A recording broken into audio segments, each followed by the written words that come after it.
আমার প্রাণ ওই প্রাণের ওই আল্লাহ রব্বুল আলামিনের শপথ, এই মুখ হতে যা বের হয় সর্বাবস্থায় সত্যই বের হয়, সত্য ব্যতীত অন্য কিছুই বের হয় না। সুবহানাল্লাহ।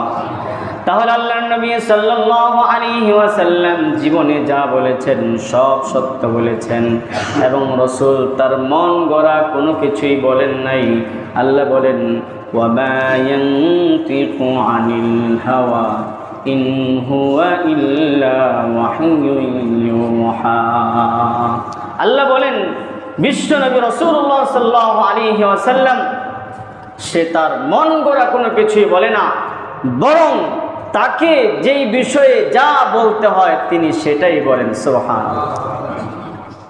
প্রিয় হাজিরিন, তাহলে বুঝতে পারলাম আমাদের দ্বীনি জ্ঞান অর্জন